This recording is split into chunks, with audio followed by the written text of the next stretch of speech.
now it is time to get into our program for the day. To start us off, we will be having a panel discussion on the Africa Continental Free Trade Area. I would therefore like to invite the moderator for this panel, Ms. Treasure Maphanga, Chief Operating Officer of the AE Trade Group, and your panelists, Mr. Ahmed Suliman from TDB, please come up. We also have Mr. Martjin Boelen from the European Union Delegation to Kenya, please come up. You're most welcome. And Mr. Rweyemamu from the Africa Trade Insurance Agency, please also do come up if you're in the room. And we have joining us virtually Mr. Brian Mureverwi from the AU Commission. You're all very, very welcome. It's good to see you, Mr. Brian, on the screen. We do see you. You can just wave to everybody. Excellent. Great. Moderator, over to you. Thank you. Thank you very much for introducing our panel. I'd like to take this opportunity to thank TDB and the European Investment Bank for the opportunity to moderate this conversation on a very strategic initiative for Africa. I thought I would stand here because I'm short, and I also wanted to showcase my Made in Africa outfit. So just enjoy. This is made in Niger, by the way. This is from Niger. So just celebrating Africa. Now, we are talking about a very important instrument, the African Continental Free Trade Area, which creates a continent-wide market embracing 55 countries with 1.3 billion people and a combined GDP, which is projected to be $3.4 trillion. In its first phase, which took effect in January 2021, what we see is a process of gradually eliminating tariffs on 90% of goods and reducing barriers to trade in services. We have further phases which will be discussed later during our session. But what I think is significant to highlight is that the potential of this agreement, according to a World Bank report of 2020, is to raise income by 7%, or $450 billion by 2035, thus reducing the number of people living in extreme poverty by 40 million. In fact, a more recent World Bank study that was done in collaboration with the AfCFTA Secretariat accounts for the additional benefits that could accrue from an increase in foreign direct investment, both from within and outside the continent, that this deal is expected to generate. So there are a lot of expectations on this, and it's clear that many have hailed it as a significant game changer. I'm very honored today to have a distinguished panel to share with us their experience and perspectives in this exciting initiative that has been hailed as transformative. I just want to highlight, though, that a recent ITC publication that is called Made by Africa, focusing on regional value chains, highlighted the specific opportunities, but also the sobering reality that at the moment, 14% of trade is taking place between African countries and collectively constituting 2.5% of global trade. So we can see that we have high ambition, but we are starting from a base where there is indeed a lot to do. So now let me turn to my panel. I'd like to introduce them briefly so that we can get the conversation rolling, because this is the exciting part. But they have such impressive CVs that I could spend the whole 45 minutes talking about that. I won't do that. Just to say that online, we are joined by Mr. Brian Mureverwi, a senior trade advisor with the African Union Commission Department of Economic Development, Trade, Industry, and Minerals. His key roles include providing technical support on boosting intra-African trade, the African Trade Observatory, regional economic integration, trade policy, and data analysis. Brian has over 15 years of experience in trade and development issues, and I want to tell you that I actually had the honor to work with him, so I'm very happy to be with him on this platform today. The next panelist that I would like to introduce is with us, sitting in the middle, Ahmed Suliman, a certified chartered economist and analyst at the Trade and Development Bank, TDB. His interests, as we are all probably aware, are in regional trade flows, FDI, and regional integration, and trade in services as part of the African Continental Free Trade Area. He has experience working in all the diplomatic capitals around the world, but what I wanted to also highlight is that he has been working under the auspices of the United Nations Economic Commission for Africa as a member of numerous research teams, including the flagship report assessing regional integration in Africa, ARIA 9, and other non-recurrent publications. So I want to welcome you also, Ahmed, to this panel. The next speaker I'd like to introduce is Mr. Martjin Boelen, who was appointed, he's sitting closest to me here, appointed in 2019 as the EU Trade Counsellor in the EU Delegation to Kenya and DG focal point for the EAC region. His focus is the formal trade relationship between the European Union and Kenya, market access for the EU private sector and vice versa, and the investment climate and business environment in the broadest sense. And we are very grateful for his experience also in other regions, and as well as having worked with the Dutch government. So I'm glad that he can definitely bring not only his vast knowledge and experience from his various stations, but specifically the issues of customs policy, tax law, business, and diplomacy. So you're welcome to this panel. And last but not least, on the far right, I have Mr. Albert Rweyemamu, who is the principal underwriter for the African Trade Insurance Agency. Albert joined ATI over 16 years ago, I understand, where his main responsibility has been to develop business and underwrite political and credit risk insurance policies across Africa. He has served in various capacities, including with the Tanzania Central Bank, and I want to also indicate that he has also been strongly advocating for the how trade finance can be an important tool to support transformation and the structure of Africa's trade and accelerating industrialization. Now, the institution he represents is well known to everybody in this room, but for those maybe who may be joining online, it's important to say that ATI is the only multilateral trade, credit, and political risk insurer in Africa. And it is indeed a homegrown African institution established in 2001 by African states with the financial and technical support of the World Bank Group. So you can see, please, can you just give them a round of applause in anticipation for the information and knowledge they'll be sharing with us. So allow me to join them and have a conversation now. And I would like to start with you, Brian. You are still with us online, I hope. Hello?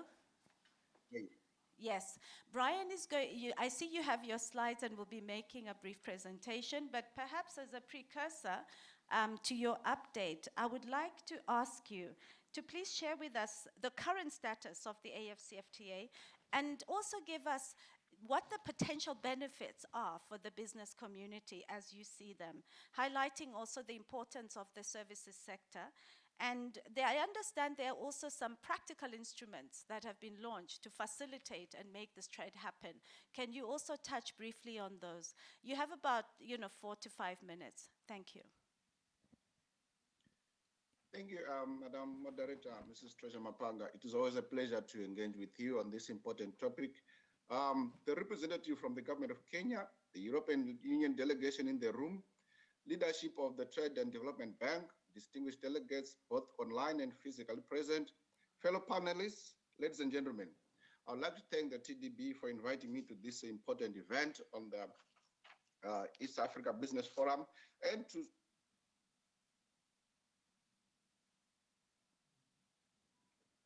but just to give you a context, the Africa Union in its vision, Agenda 2063, is basically a systematic programming instrument, which is Agenda 2063, which is laid on the Constitutive Act with its priority areas and continental frameworks, which then cascade into regional and national plans. That said, it is anchored on 7 aspirations. The 7 aspirations, basically, I would like to focus on 1, 2, and 6.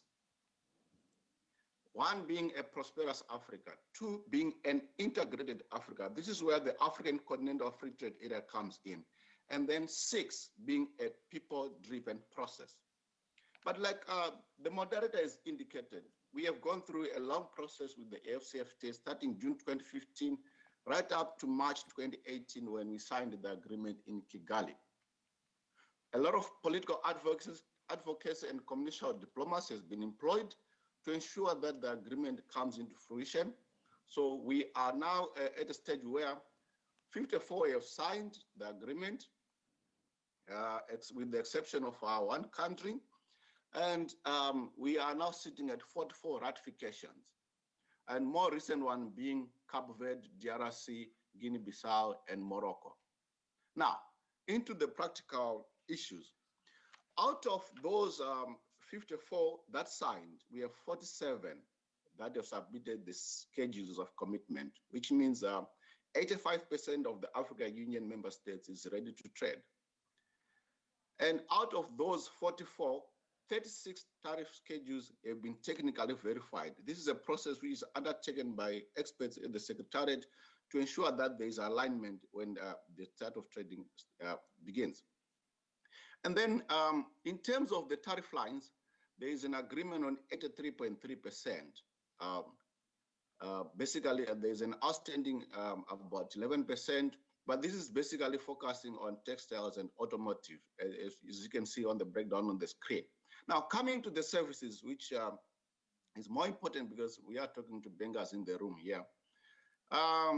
We have received 47 offers on services in terms of the priority sectors, one of them being financial services, communication, transportation, tourism, and business services. And of the 47, 22 have been technically verified, which means there is an ongoing process to ensure that the remainder is on board. Now, let's go to the start of trading. This for this process, I'll wear a political jacket in the sense that in December 2020, we convened an extraordinary summit on the AfCFTA, and on that day, there was a political decision to ensure that the start of trading becomes 1 January 2021. But colleagues, you may recall that this was at the peak of COVID. So we had national lockdowns and a lot of one thing led to the other, and then we could not convene our meetings. We tried the hybrid process and a lot of things happened. So it slowed us down until we had to do some kind of virtual meetings, come up with ministerial directives and many other initiatives. And then eventually we came up with an innovative process that required us to keep the political momentum as well as ensuring that we do not lose track on the AfCFTA in terms of the momentum it had gathered. So we came up, initially it was conceived as the first trades initiative, which later became the guided trade initiative. So what is the guided trade initiative? It is basically a test run on the operational, institutional, and trade policy environment. So you are essentially trying to test the environment. So we have 7 countries that are on board. That is in terms of Cameroon, Egypt, Ghana, Kenya, Mauritius, Rwanda, and the United Republic of Tanzania. So these countries, if you can check closely, they represent the 5 geographical regions of the African Union. So trade is, there is commercial activity, slow at the moment because it's still a test run. So we have, technically, we are good to go. I'll rush through the rules of origins, which basically is an instrument of it's more like a passport for the commodities that are traded across the board. So there you see we have the rules of origin for Ghana, Kenya, Cameroon, Mauritius, Rwanda. Now, that all these processes, we also come up with initiatives to support, because in as much as we do the amendments of the tariff handbooks, there is also a requirement that we design enabling instruments. So we have the AfCFTA tariff book, which was launched on 25 November. 2020 at the margin of the Niamey Summit 2022. So you can check on that one on the website given in brackets. And then we have the Trade Policy Dialogue Platform. This is an ongoing process in which the Commission, in collaboration with the regional economic communities, we engage the actual traders to ensure that they are conversant with the issues, what are the priorities, and how do we move on the same path. So in other words, there's a common understanding to the initiatives.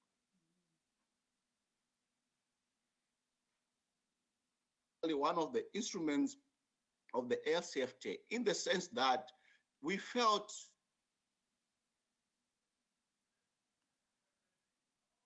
so we created an apex body to represent the voice of the African business sector in the policy organs meeting. So this organization actually attends the meetings that happen at continental, regional, and national levels.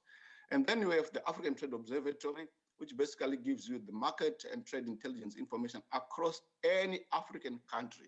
The platform is live and running. You can click on the website. And then, of course, we have the Pan-Africa Payment and Settlement System, which takes care of the exchange rate dynamics between African countries when they are trading. As you know very well, it is very difficult to convert African countries one into the other. And then we have the adjustment facility, which is basically trying to accommodate the short-run shocks that might be faced by governments in terms of fiscal adjustment because of the tariff reductions. And then we have the usual intra-Africa trade fair, and our colleagues, we invite you to Abidjan in 2023 during the third week of November, where we are going to have the third edition of the IATF. The website is up and running and registration is ongoing.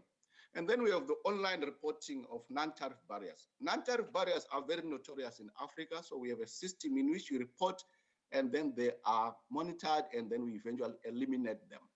And then, of course, we have various trade and investment initiatives that we do with partners in the EU, US, China, any other interested party that wants to do business with people. And then, of course, there's a lot of political advocates on the free movement of good people. As you know very well, it is very difficult. Goods move with people, but if intra-African movement of people is limited, it's going to be a challenge.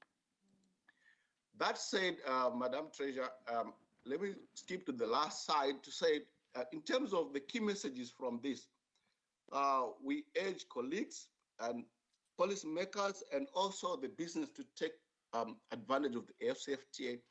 The literature is abundant in terms of the perceived benefits, and also let's seize the moment because this is once in a lifetime, so you better be on board.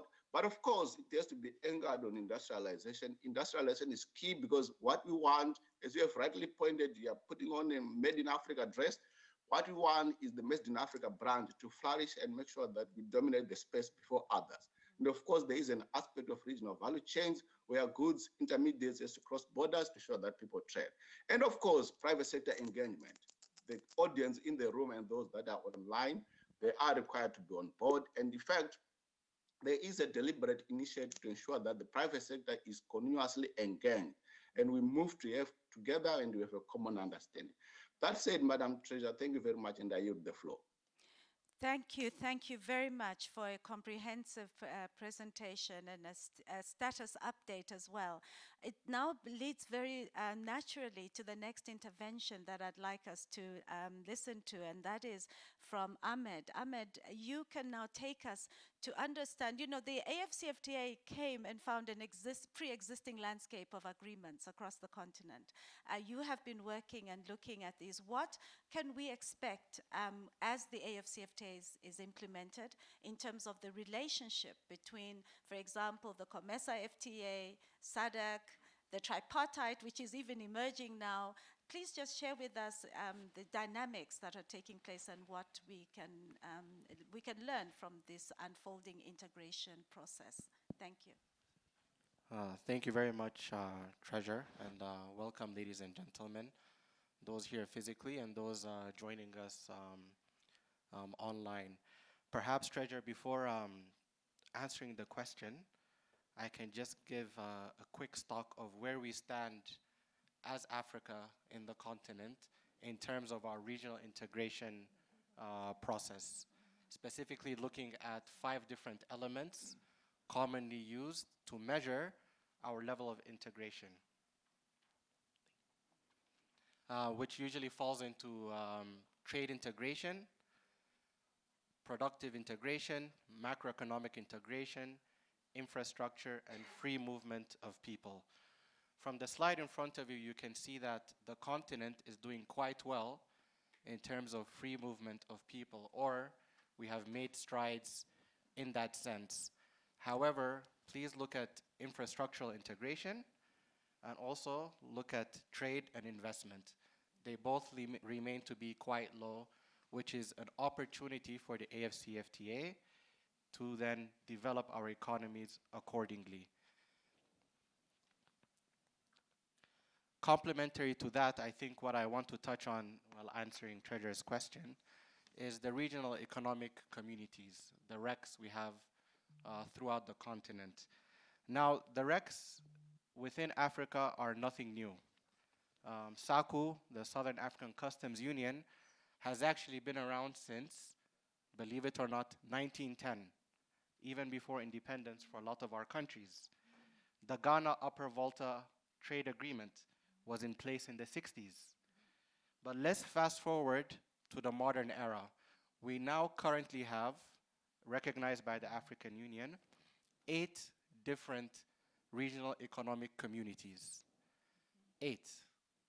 However, this should not scare us because these 8 are the building blocks, or can be seen as the building blocks towards the implementation of the protocols within the AfCFTA. You have the Arab Maghreb Union, you have COMESA, you have EAC, SENSAD, IGAD, and the list goes on. If I can use my own country, Sudan, as an example, as you can see on the screen in front of you, we are part of 4 different regional economic communities, which have 4 different trading protocols and tariff lines. How do we take this and then implement it continentally? Well, fear not, my fellow Africans. Because the AfCFTA, in its legal text, actually stipulates that if you are part of a REC which already has a higher level of tariff liberalization, you can continue trading within that. We're not being choked, we're not given guidelines, we are utilizing what we already have in place to then move towards African continental free trade area. And however, I think minus the optimism, Madam Moderator, it's good to be objective and touch on a few of the challenges. One of them is we need to remember for a lot of our countries, specifically here in the East Africa region, tariff revenue generation is essential. When you liberalize your economy, when you allow goods to move in duty-free, quota-free, or under a certain percentage, you are then losing revenue. So what's the middle ground to that? This can also be seen further with loss of sovereignty. Your dress is made in Africa, correct? But what if I have a shop here in Kenya? How do we deal with the competition aspects? All of these need to be considered carefully, and they need to be discussed continuously as we try to implement the AfCFTA. I think we all need to bear in mind that it's not going to be ready at the snap of a finger. It is one of those long-term processes which we have until, Brian can correct me if I'm wrong, 2062? 2063, thank you, Albert. We have until 2063 to reach the goals of the African Economic Community.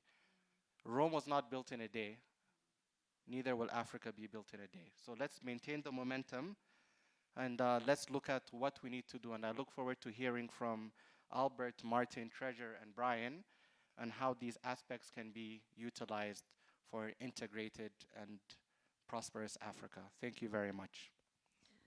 Thank you. Thank you very much for your, really an excellent intervention that I think reduces the anxiety a little bit, but I also really appreciate the realism, and it allows me to now turn to Martjin here, and ask from where he sits and looking at the continent, What do you see as the most important factors to ensure successful implementation of this Africa Continental Free Trade Area, especially if we're targeting a vision of shared prosperity? What can governments, how can governments, private sector, and financial institutions contribute to this? Yes, thank you. Good morning, everyone.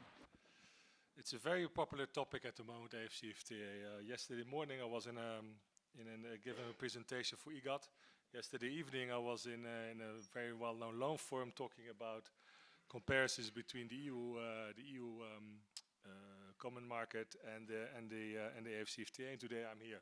So let's see how many panels do we next week. But it's okay because it's an important topic. I think it's keeping us all busy. And just to give a perspective from the EU, the EU has 3 different roles on this continent. One, we are an important political partner from a safety and peace and security perspective. Secondly, we are your most important trading partner. Right? The EU is the largest destination of goods from Africa. We have a whole scala of different arrangements to basically have all the goods from Africa, duty-free and quota-free, enter into the EU, except for some separate arrangements with South Africa and Nigeria. We are much more open, even on an asymmetrical way, than any of the other trading partners. I mean, everybody's now talking to AGOA. I think half the Kenyan government is currently in Washington to save it, because of the stalled trade agreement, the discussions between Kenya and the US. But don't forget, AGOA is only, 600 lines? Yeah? We give full access to our market. So what we do, that's the trade relationship. Third, of course, everybody knows us as a development partner. It's initially. So if you look from that perspective, the EU greatly supports the AfCFTA, the setting up. We believe as the largest common market, the largest successful common market in the world, that free trade will lead to prosperity, and therefore my colleagues in others are supporting not only the Secretariat in others, but also the Secretariat, the Secretary General in Ghana, and the individual countries to implement the AfCFTA. And there's another 700 million euro waiting for the coming years to continue doing that. I would like to talk, because that's my expertise, of course, about the trade part. So if you look at our integration process in the EU, it evolves around the 4 freedoms, and we strive for an internal market. That is really far-fetched. We're not even there yet. But if you look at our process until now, it started already in 1951. So our drive to make a community came after the war. We said we don't want any war anymore in the country. On the continent, we'd had every 40 years we had some war between Germany and France. And we said, okay, we have to put this coal and steel under one roof so that nobody can build military capacity anymore. 1957, okay, coal and steel, let's have an economic community and strive for a common market, then with six member states. Then it took us until 1993, which is 36 years, to actually have a common market. And in between, there was protectionism and discussions about standards and about what have you. Hey, that's happening in Africa as well. But the difference is you're doing it with 54, 55 if you get Eritrea on board to sign. And you've done so much already in 3 years. Actually, you're much faster than we are. You're much faster than we are. The way you've negotiated these tariff agreements, the 97.3, I really hope that the 3% you get rid of at some point as well. But you were much faster. But, okay, I personally think that was the low-hanging fruit. The tariff part is the easy part.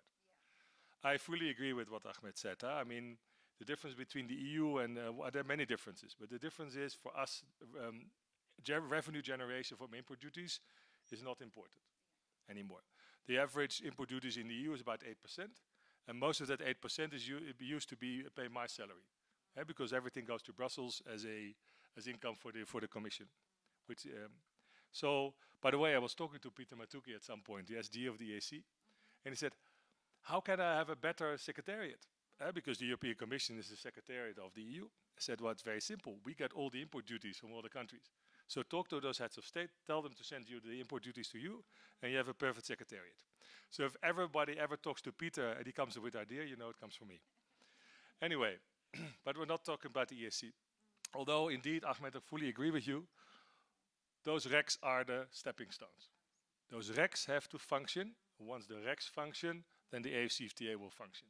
So personally, and to answer one part of your question, I see the AfCFTA as a political goal that can pull and be used as a catalyst to change and professionalize the regs.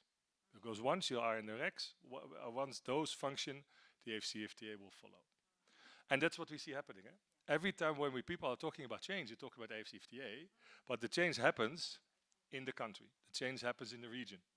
Because we just, Brian mentioned the Guided Trade Initiative. And of course, it's a great view. It's a great thing to do.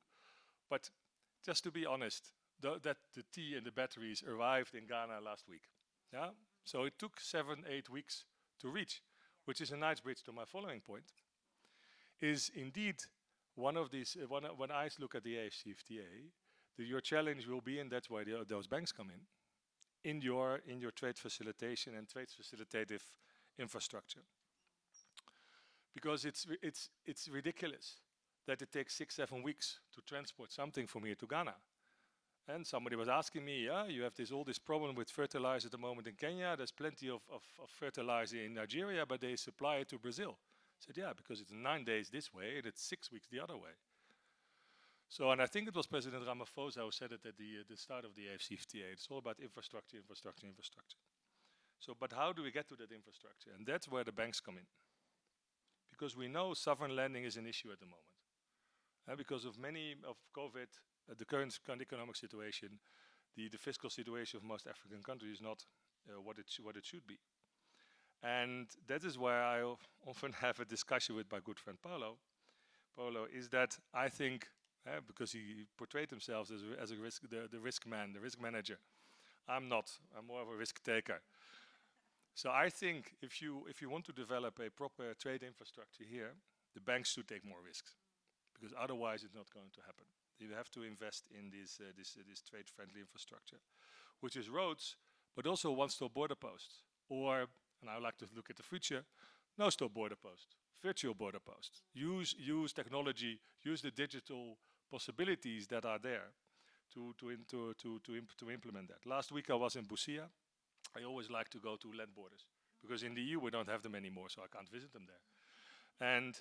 But you see there already, the one-stop border post that was implemented 6 years ago really make a huge difference. It made a huge difference in the flow of goods, the bringing back down the price of doing trade, because that's in the end all it's all about.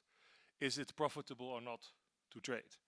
And the basic decision should not be on the price of waiting in front of a border. The topic should not be what does government compliance cost me? Government compliance should be a given. Yeah, but you should be able to trade as quickly and easily as possible. So let me leave it at this, because otherwise I take too much of the time. We'll get back to one of these points, I'm sure, later. Yeah. And thank you very much. No, thank you. Thank you very much for, I think, bringing some of the, the issues that are there. And when you mentioned about the speed of the AfCFTA process, I don't know if many people are aware that the reason why we were able to move so quickly was because we leveraged off the experience of the RECs. The RECs were absolutely critical, their expertise, their experience, and that's how you should do it. You should just build progressively on what's already there. Now, I come now to my next speaker, Albert. You are coming from the Africa Trade, ATI, and what I'd like to know is, from your agency's perspective and from your own, what impact do you think the African Continental Free Trade Area is likely to have on your own corporate strategy? And also the way you are looking at the continental landscape from opportunities and a risk perspective. Maybe you'd just like to share with us some of your thoughts on this. Thank you, Treasure. Thank you. Good morning. Now, as ATI, we all know that we are multilateral, we are Pan-African. So that means we've been actually doing this for long. I mean, for the last 20 years, we've been, supporting Africa. We have 20 countries now. But obviously, we don't have any restriction in terms of supporting our member states. We do support I mean, our mandate, our main mandate is to support trade and investment in Africa through, I mean, trade credit risk insurance and political risk insurance. So ideally, we do fit into all these initiatives to trade in Africa.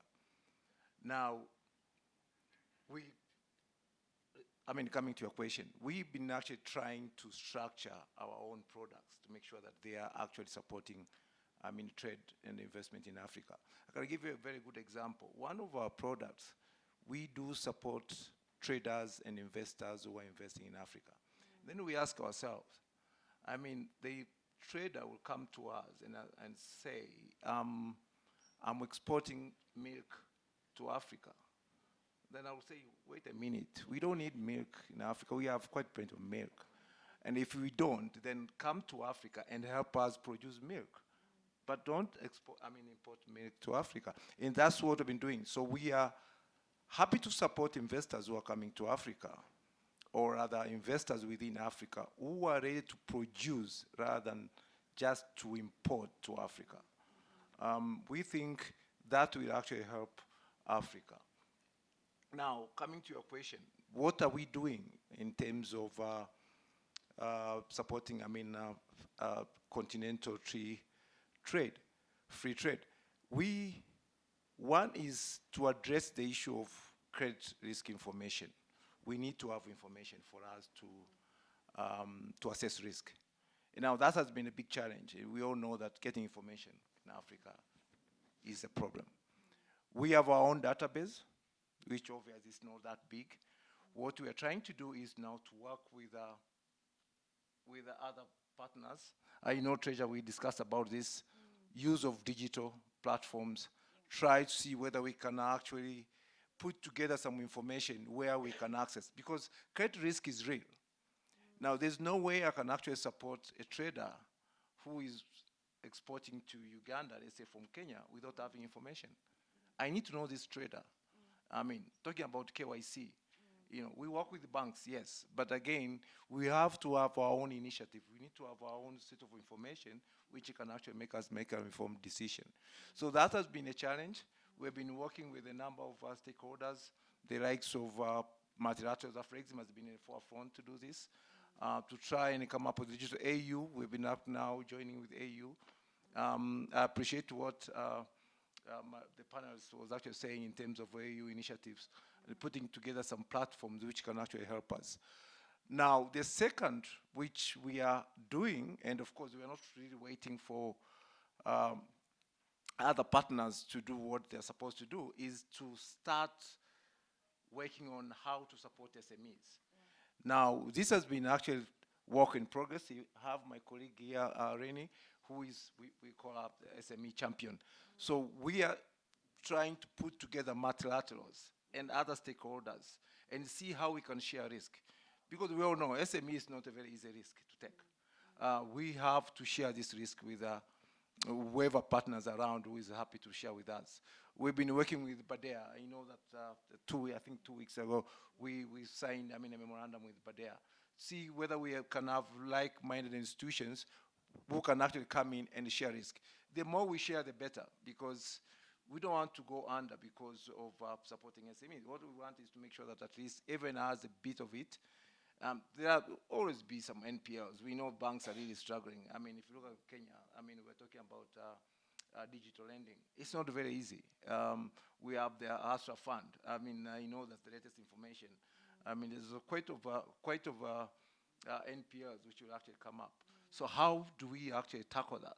We need to work together and share this risk, and of course come up with some initiative and ideas. And like I said, the information is key.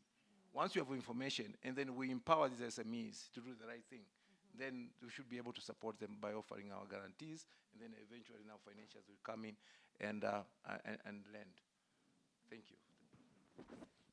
Thank you very much for that. And in fact, as you were talking, I was just thinking that if you just look at the last 5 years, the preeminent point that everybody, I think, is getting is that we need to tackle the challenges of getting small and medium-sized enterprises to grow sustainably and to be able to take advantage of this big market.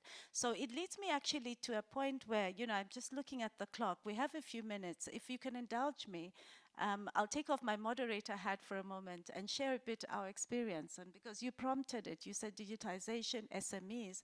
So what is the AE Trade Group doing in this space? What is the main idea and the initiative that has already started? What the vision actually came about some 14 years ago from our founder, who was born in Ethiopia and lived in Canada for more than 30 years, traveled around the world and observed how digital technologies were really transforming people's lives across the world, but not so much in Africa. There was obviously a need to look at how to tackle this grand challenge, and he approached the African Union and established a partnership with Infrastructure and Energy, looking at e-government and e-governance services. That was the beginning of the discussion. How to, and this was, 2008, this is really some time back. To fast track to where we are today, what has happened is that the emergence of the African Continental Free Trade Area has been a major inspiration for tackling the aspect of e-commerce and getting SMEs ready for this online trade. I mean, it's a daunting task for small businesses to think about trading across the next town. How do you get them to shift their mindset towards even seeing an opportunity if you're here in Kenya, in Nigeria, or Morocco, or Mauritania? And so what we have actually done is looked at what are the key barriers for the SMEs, and there are three major ones that we are tackling. The first one is the know-how to do business, and there's a lot of training material that's being put out to SMEs. But we thought that a different approach, a more learning by doing approach, is much more interesting for busy entrepreneurs who don't have time. So, why not offer this learning material online in a modular sense, in a flexible way? And offer it in as many languages as we can. So at the moment, we have, for example, Changing the Mindset learning material in the AU languages. The 4 that were operational before, I'm happy we're working on Kiswahili now. So there will be 5. And the idea is to make this a material accessible and easy for them to internalize. But using artificial intelligence, we are starting to gather a lot of understanding about the behavior of these small businesses. As you said, information. And just imagine, with 1,000 SMEs or MSMEs, it's interesting. But once you start pushing to 50,000, 1 million, what you start to get is a data source for two purposes. One is helping Brian and his team on evidence-based policymaking. That is this market really working? What are the rules? Are the rules working for the SMEs? Are they growing? And you also have something very precious for the SMEs themselves, which is our interest as a trade group, and that is commercial intelligence. Right now, you will know yourselves, if you have a strategy to expand in Africa, how are you going to get that information? You have to hire a very expensive entity, one of the big 5s, to do that research for you. It's not possible. It won't happen. So we are really starting at the bottom of the market. So with the market, with the learning center. And then on the access to market, we have launched, actually on the start of trading of the AfCFTA, a platform called Sokoku.Africa. Sokoku being a Kiswahili word for large market, central market. It's about a modest start in our view, which is something that will scale significantly in the next few years, where we can have visibility of African products, where we can have trade, B2B trade happen on our platform, where we can start to see which sectors are working. How do we integrate the regional value chains? Everybody's talking about value chains these days, and I'm asking, how do you know where to source the intermediate products? At what price? At what quality? And the other big thing we're learning from our platform is that quality standards and accreditation are going to be some of the key barriers. In this, I'm excited about Made in Africa, but if I took this particular outfit to the same person who made it and I said, can you make 1,000 of these? So aggregation, scale, and our ability, because you know the African Continental Free Trade Area was not about just boosting intra-African trade, it's about pushing more products into the EU market, into China, you know, and balancing the trade with our current partners. So that is, so I just wanted to say that because of limited time, I can't go deeper into this, but is to say the AfCFTA is now inspiring a number of digital initiatives, and we are one of them. And what are the issues that we are now facing? The regulatory environment. We are also facing the payments landscape. Cross-border payments take long and they are expensive, certainly not affordable for small businesses. So what that's done is that it's pushed us in our integrated model in Sokoku to focus on finding the best technology for instant global payments. And I'm happy to say we have found the technology. We have it. We have a partnership that we announced recently that will help us to move the needle on this. We also have a summit decision on digital and financial inclusion in February. So the policymakers are responding. But where is the rub? The rub is the regulation sector. It's the, you know, the central bankers who need to find a way to be able to respond to applications faster of initiatives that are multiple countries. This is just the, you know, the one area that I wanted to highlight. But now on the logistics side, this is what, you know, you talked about, Martin, and I, you know, as you were speaking, it resonates so deeply with me because what we realize is that there are about, I think about 800 e-commerce companies in Africa, and most of them are struggling. Precisely because the goods may look good on the platform, but once you order it, it's not affordable. So we need to set up a much smarter way of dealing with, you know, logistics, fulfillment, and transport networks in the continent. And part of it might need to, that we need to reroute. And I'm sorry, Martin, some of the reason is that somebody in Malawi, the goods have to go to Frankfurt before they come to a neighboring country. I mean, it is about positively disrupting a huge issue that has been there. It's historical that we have these transport routes, but we are saying to the players, and we've started talking and working with Ethiopian Airlines, with DHL, and Rwanda, other players are coming on board to say, how can we invest in a long-term thinking in the industry to make small parcels possible to move. So I think because we don't have more time, I could go on because I'm passionate about this, but just to add this perspective that, you know, working with digital technologies, working with youth and women as groups that have been marginalized to leverage these technologies is going to be one of the enablers. And I think that's why the African Continental Free Trade Area Secretariat signed an MOU with us to say, guided trade initiative sounds great, but who's going to find these SMEs? You know, where they are, who's going to help them? How do you tackle the problems? But of course, no one entity can do it alone. So we are extending an open invitation every time we have space to say, it's a collective effort. Let's all work together. And at the end of the day, it is about, you know, innovation is going to end poverty. There's nothing else that I believe will help. And that's the experience the United States has had. That's the experience that EU has had. So let's innovate as Africa and let's create an enabling environment from a policy space to make it possible. So let me now come back and say we have about 12 minutes and a half at this stage, so left in our conversation. Can we open up to the floor? I mean, we've done a whole lot of talking from the online presentations, from this rich experience and information that has been shared with us. What are your reactions, questions, comments? Please, we can take maybe 3 or 4 interventions. Thank you.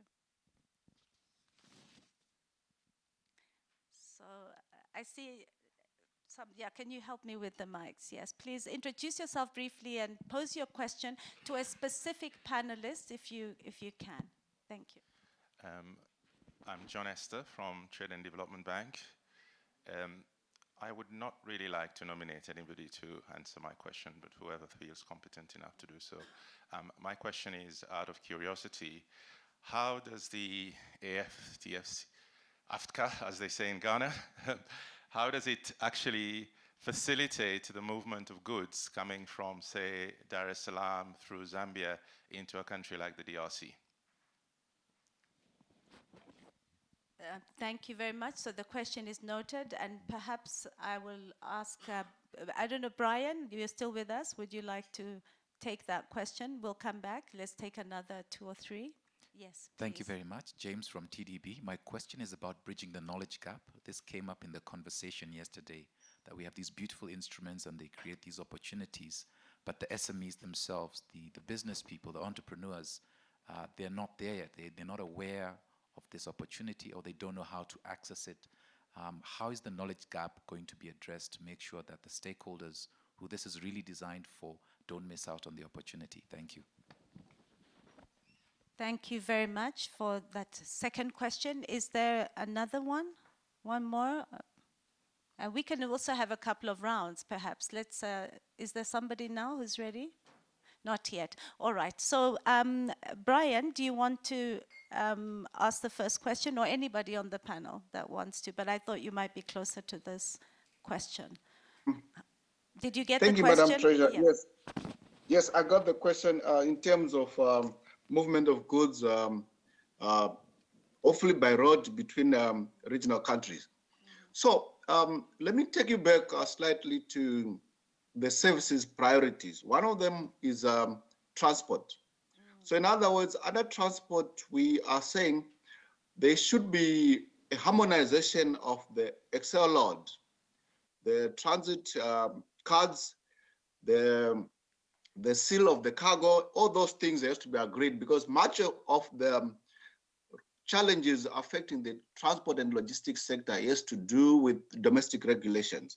So once that has been agreed, of which I have a very positive number of 47 countries that have submitted that in terms of services commitments and willing to cooperate under the AfCFTA.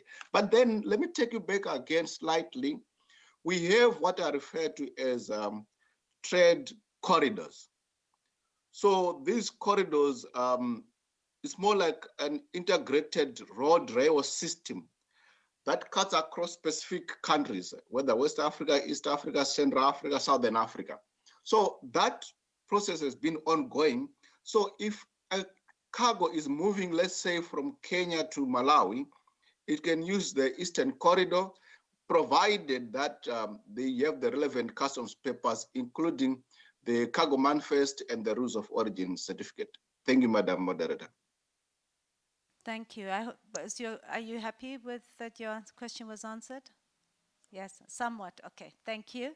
So the next one was about the knowledge. There's so much that's being done and information that is available. How can we address the gap, the information gap? Any panelists wish to tackle this question? Anybody? Yes. I think what we've been actually doing as ATI is to educate banks, financial institutions, because these are our main clients. So what we're doing is to offer them insurance, which is eventually then they will now lend to SMEs. Now, when you talk of knowledge gap, it starts with now us. Do we really know what we are offering? Do we know the instruments? I mean, whatever Brian was telling us, they are all new to us. Now, once we understand what we have in terms of initiatives, in terms of knowledge, then now it's easy now to disseminate the same information to SMEs. SMEs, what they need is, line of credit. They don't need anything else. So it's up to now to the lenders, especially the specialized lenders, who can now disseminate the right information, that this is what they can offer. What we normally see as ATI is the borrower, the potential borrower, will come to us and ask, can you give me a guarantee? I said, I can't give you a guarantee because you don't need a guarantee. All you need is money, right? So go to your bank and ask for money, and the bank will come to us and say, okay, can you give me a guarantee so that I can lend to this particular SME? So I think where there's a knowledge gap is within ourselves, not SME. SME, what they need is money. And we should be able now to organize ourselves and now offer what they need. Thanks. Thank you. Does anybody want to join? Are you fine with the the response. Yeah, anybody else want? Please, Ahmed, join in. Yes, thank you. Just to complement what Albert said, our governments also have a role to play in terms of this knowledge gap.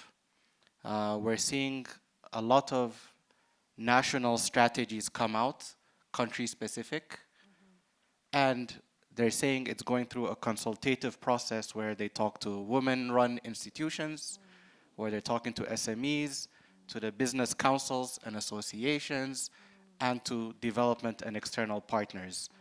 And then within 3 months, boom, the document is ready.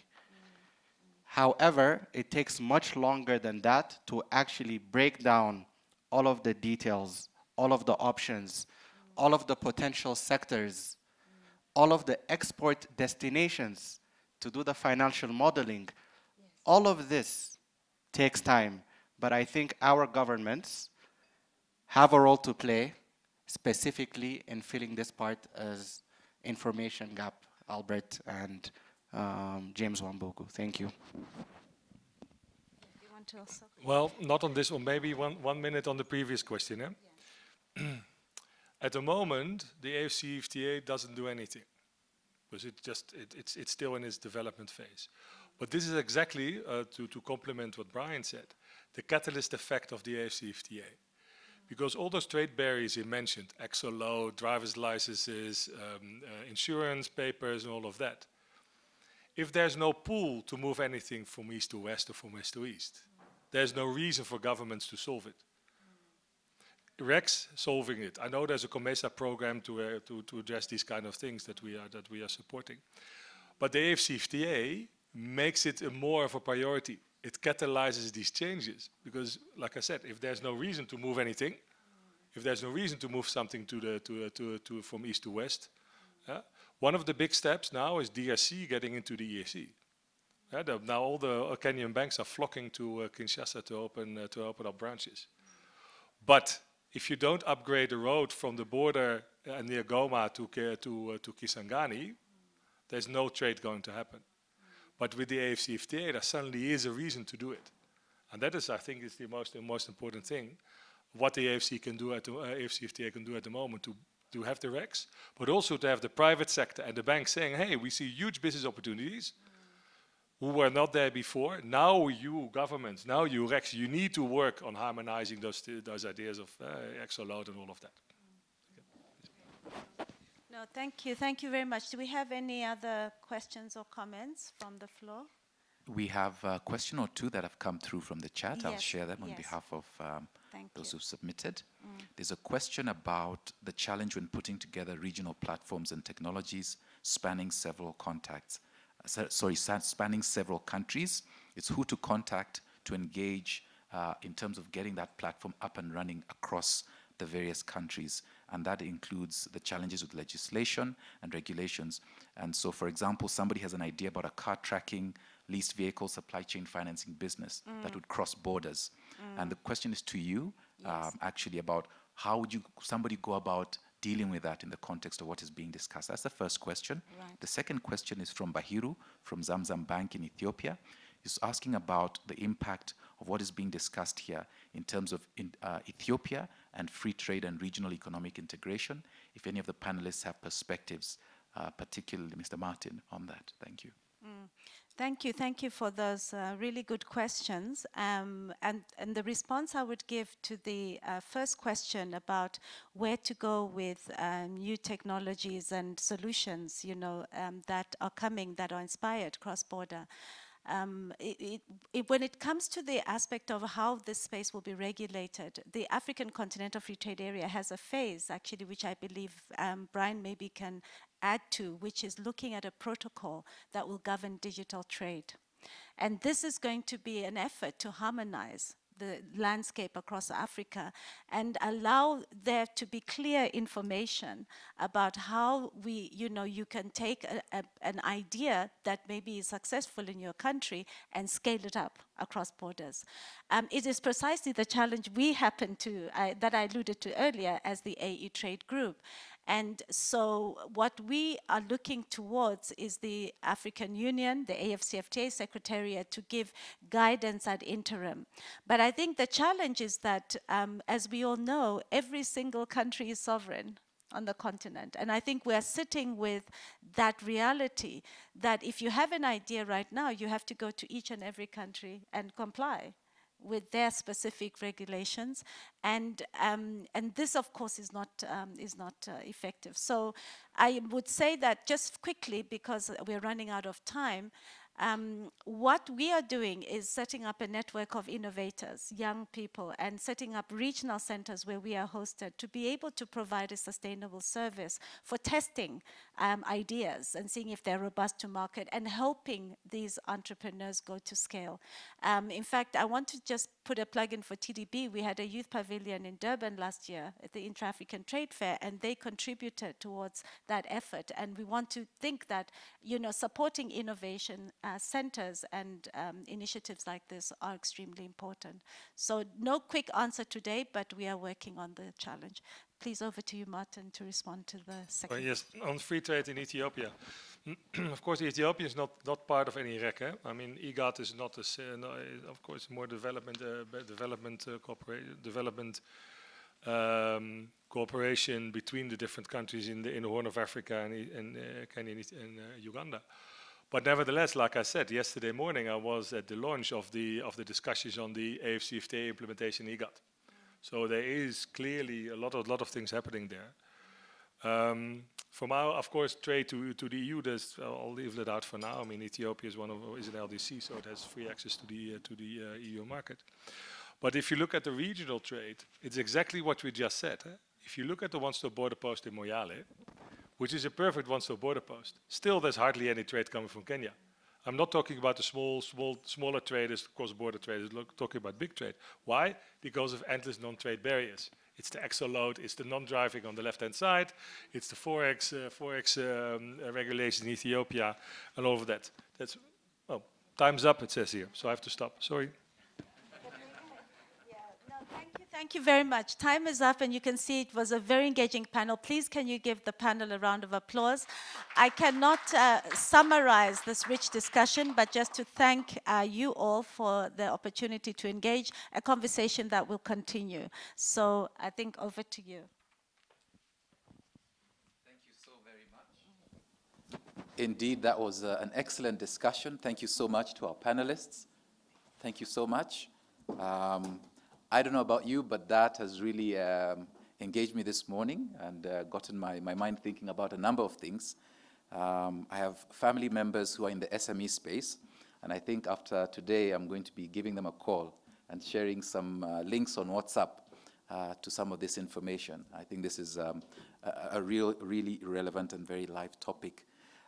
We now have with us, available online, Ms. Ayla Creevy, Chief Sustainable Finance Advisor to the European Investment Bank, who has a few thoughts to share with us about climate change agenda and the call to action. Ms. Creevy, great to have you with us. Over to you. Thank you. Well, thank you very much. And sorry I could not be there in person. It was a bit short notice, and I'm in a hotel room, and I hope that everything technically works.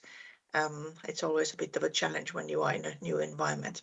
But I was going to say a few words about green and climate finance in general. And I'm touching a few topics which are sort of in the hotspot right now. I'm also trying to put them in the context by telling about how EIB is tackling certain things and how things have evolved on our side, so that there's kind of the two sides to the story. And of course, situations in Kenya and Europe are different, but I think the concerns are shared, and the consequences of failing to act possibly are also shared. So I take 2 steps back, but trust me, I will not stay there for too long. So EIB was asked for the first time some 15 years ago to increase efforts on climate finance, as this was made one of the EU priorities by then. And over the years, the focus has mostly been on climate change mitigation financing, i.e. green energy, energy efficiency, and so on. We nowadays set targets as to the share of the climate and environmental finance of our total annual lending. And that target is now at 50% by 2025, but we are actually there already. Now, in the recent times, more attention has been paid, and rightly so, to the resilience and adaptation to climate change, because even as we try to control global warming, we must also ensure that people can live safely with the consequences that already did take place, unfortunately. Often this resilience adaptation has something to do with water, either there's too much of it or too little of it. And for example, we see these events now everywhere in the world. Lastly, one of the most devastating scenes was in Pakistan. Now at EIB, we have increased our adaptation finance, the focus on it and the targets for it to be 15% of climate finance in total. And we announced this plan in Glasgow last year. So we will target to finance adaptation faster. We will make sure that all projects we finance in any sector that they are robust in terms of the impacts of climate change. And so then last but certainly not least, we will pay special attention to supporting the least developed countries and small island developing states who will feel these consequences first, or at least most dramatically. The target we have, the 15%, may sound a little bit strange as a percentage, but it reflects really the nature of adaptation finance, which is often an add-on on a different investment. Could be mitigation investment, could be something, it could be a hospital financing, but that hospital needs to be made resilient to climate change impacts. Then a couple of words on sort of carbon emissions and carbon neutrality and all of that discussion. So first rule is, of course, you can only manage what you can measure. We have heard this many times before. Now at EIB, we have been calculating the carbon footprint of all of our investment loans for years, both absolute ones and the relative ones. And we always have to keep in mind that it is reducing the absolute emissions that will actually decarbonize our societies. And I think it is indeed a pity that there is no global real carbon market and carbon price. This is sometimes offered as a sort of silver bullet, and once we get the carbon price, this will solve the whole problem. It would solve a lot of problems, but it's not a silver bullet either, unfortunately. But while we don't have a global market and global price for carbon, nothing prevents a finance provider to take into account the possibility of there being one or the impact that it would have. So we have, for example, used for years already a shadow carbon price, i.e. we analyze the financial viability of an investment so that, let's say, if today's carbon price is in the EU is 87 euros, we look what happens to the investment if that price goes all the way to 800 euros over the next decades. Does it still look attractive? Can the client cope with this kind of pricing? Is the investment still viable financially? And this is just one element of information. It's not a yes/no criteria to say to answer to the client, but it does clearly penalize carbon-intensive investments, and vice versa. It rewards the one that are not. And 3 years ago, in 2019, we decided to take a few steps further. And as we are a public sector bank, this was the thinking. Public sector bank, our resources, although at EIB they are quite large, but they're not unlimited. And we are also not maximizing profits, but we are driven by policy goals. So we don't need to go to the investments that pay today the best return, but we are really minding about the policy goals, like climate. So the logical step from this was that we thought that public funds should be supporting new technologies rather than mature industries like oil and gas. And in November 2019, our board then approved the new energy lending policy, which says that we will not finance new unabated fossil fuel investments, so not only coal, but also oil and gas. And of course, EIB is not the only source of finance for anybody. So this decision did not ban any energy solutions or dictate anybody's energy solutions, but it directs public funding on areas where the private capital is a bit too shy to go. Like today, it's floating wind farms, for example, which we think is a very promising technology. 15 years ago, we supported offshore wind farms, which private sector was a little bit wary of. They found it a bit too risky. And now we support also battery technology, electrical vehicles, charging networks, and so on, everything that is needed for the transition. So now that I mentioned the word transition, this is a tough discussion. We have now in the EU, we start to have definitions on what can be considered green, i.e. what makes a substantial contribution, because that's the definition of green. But and this is for new investments, how do you do a new investment so that it is making a substantial contribution? But at the same time, we cannot tear down all buildings, all factories, and all that, and build everything again with better environmental standards.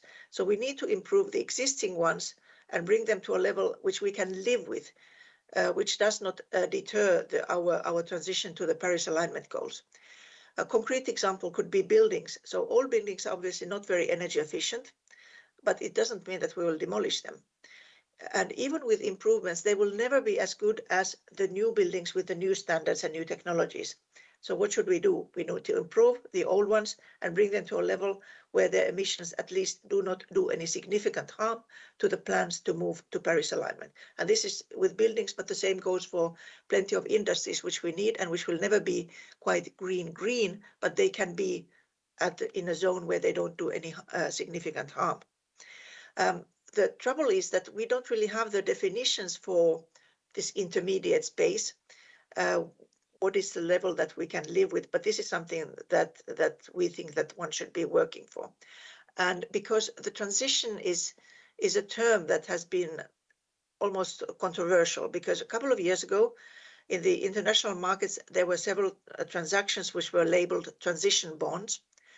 But there were, for example, fossil fuel companies who were looking for financing under these transition headlines, saying that we are drilling oil powered by solar energy, and so we reduced a bit our scope 1 emissions, and hence this would be transition. So the label was a little bit tarnished, and nobody wants to use it right now because there are no definitions, and you will just risk a lot of inconvenient questions.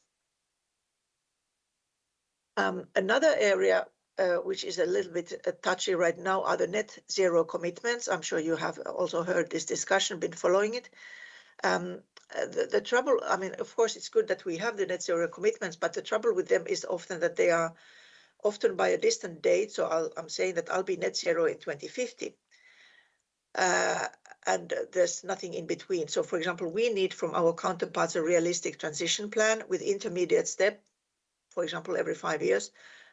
So it can't be just something that today's CEO says that, well, we'll be net zero 2050, and it's going to be some fifth CEO down the line who will worry about it 20 years later. So it needs to be a real plan. And this actually links also to the world of central banks and supervisors, because it's not only interesting for them how much green finance the banks do, because this is usually the part that everyone likes to show, and I think there's plenty of information on that. But at the same time, if the same parties do finance and invest in fossil investments, which lock in these energy forms in our economies, then we are not really going anywhere. And this is why I would say that part of the balance sheet also needs to be made visible. And for example, the United Nations High-Level Expert Group on Net Zero Emissions Commitments on Non-State Entities, that's quite a long name, they published a very interesting report in Sharm el-Sheikh just a few weeks ago, and they listed some do's and don'ts, and the first one of their do not was do not claim to be net zero while you continue to build or invest in new fossil fuel supply. And I think this is very much capturing the issue that we have the green financing on the one hand, but at the same time we are still looking in new investments in the fossil side. And if this was taken on board, I think we would all go a long way already. And again, to say that nothing is banned here, it's just greenwashing that we are trying to get rid of. But as fossil assets have a risk of becoming stranded, this is in the interest of the supervisors. And ECB, for example, says with their climate stress test that they are asking banks to do, that they are not dictating to the banks what and how much they finance, but they need to know that those risks are identified and they are managed properly. So this is why we need that part of the financing and balance sheets also to become visible. So on the EIB side, we have resolved this question by committing, as I said earlier, to no non-abated fossil fuel project anymore. And in target terms, we will do 50% in environment and climate financing. And the other half, which is maybe even more interesting here, is that it can be a lot of things, but it shall not do significant harm to the Paris alignment targets. So in practice, for example, we do not finance new airport capacity, but we can finance the security of existing ones. And we will not finance new heavy emitting industry, but we can finance energy efficiency of the existing ones. And new road infrastructure, it will be evaluated in the light of the shadow carbon price, or with that help, which means that, for example, the expectations of the kind of traffic on a particular road, it can make a difference. Is it an area where there are plenty of electric vehicles on the road, or is it plenty of diesel trucks on the road? That will probably make some kind of difference. And when we talk about green finance, of course, what one cannot not mention the green and sustainable bond market, which EIB started in 2007 by issuing the first ever green bond, which we called and still call climate awareness bonds. And the idea back then to show transparently where the money is used for, it was quite revolutionary, although today it seems rather sort of normal. But this market has developed very rapidly, especially since 2013, but not only in size. We have something which is quite rare in the financial market. So we had issuers, investors, and underwriters coming together and working for best practices, voluntary best practices. This is the ICMA principles, which have become a global reference. And we also have a new industry of external reviewers. There's the spin-off of social bonds, and volumes have grown hugely. And although this business was started by multilaterals, but nowadays we have governments, we have the European Commission even, we have cities, we have corporates, covered bonds, all of this in green, who have joined the action. And we have, of course, a lot of emerging market issuance as well. Also to the extent that some very large asset managers have set up funds to invest in EM green bonds. But to me, the most important aspect of all of this is not only the issuance volumes, although they do tell something, or the diversification, they do tell a story very clearly. But the big issue with the green market is the transparency, or the requirement for transparency they have created. So an issue of a green bond will face quite some in-depth discussions and questions with their investors about the use of funds, about the impact of those investments and so on. And moreover, more increasingly, often these questions will come even to the borrowers who do not issue green debt, but they are asked these questions anyways. And there are activist investors and other parties who keep a keen eye on borrowers and banks as well in this respect. But it's clear that with the rise of green finance, also the talk about greenwashing and the concerns about greenwashing have increased. That's very clear. It does not always happen in the corner where we think it happens. It happens in many different forms. So yes, there are some green bonds where the use of proceeds are not really very green. They become very public very quickly. And they can be, for example, that it looks good, there is a carbon reducing impact, but at the same time, this investment is made so that it destroys biodiversity. Another form, a very common one of greenwashing, is that the borrower only makes green investments for a very small part of its capex and otherwise continues its business as usual, i.e.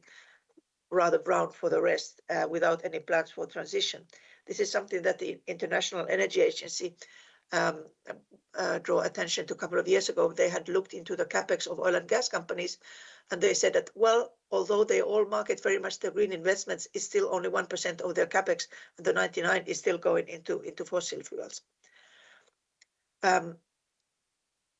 So we have these cases where this happens, and we see that their green bonds are bought nevertheless. But it does not mean that investors have been gullible and misled. They actually may not just have cared, which is quite a different thing. They are free to choose what they finance, but they also should be transparent what they do and not only showcase the green ones. So these are kind of situations where the European Union's work on sustainable finance and its definitions for what is green comes in very useful. The EU taxonomy, which I think nobody on this globe has avoided hearing about, was created to answer the question, what is really green or green enough?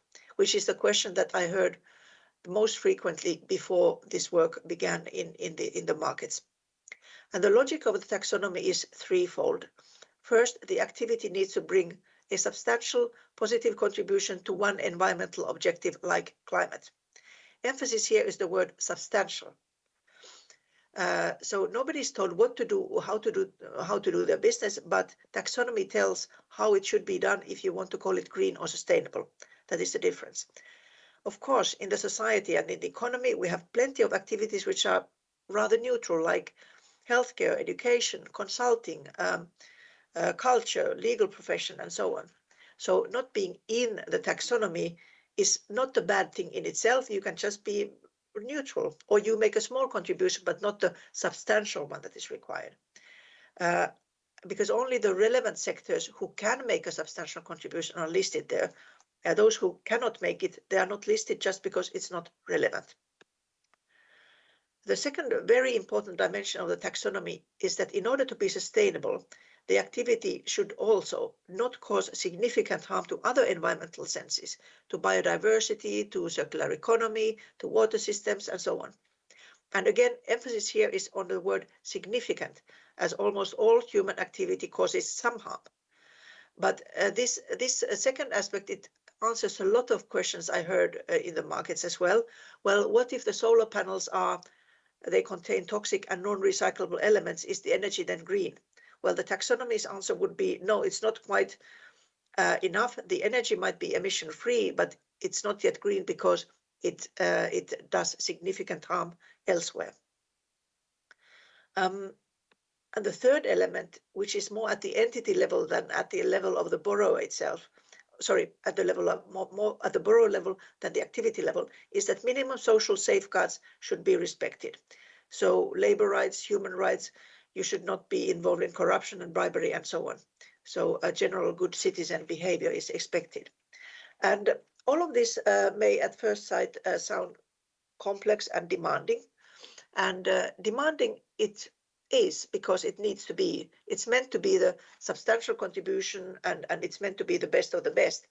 But the criteria themselves, they are not usually complex if you look at what is required. But then when we go into the sort of usability of this taxonomy in terms of reporting, which Kenyan banks are obviously not obliged to do, then this is a bit complex. But that's not something rather that's something that only Europeans need to be worried about for the time being.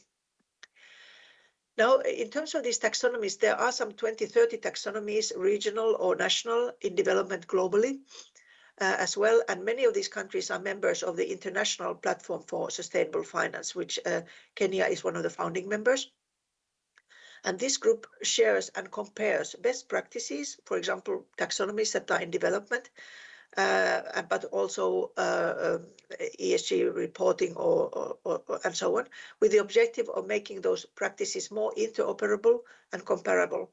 And this is the crucial point. We do not need one huge global framework, which is the same for everybody, because that would be, again, the perfect being the enemy of the good.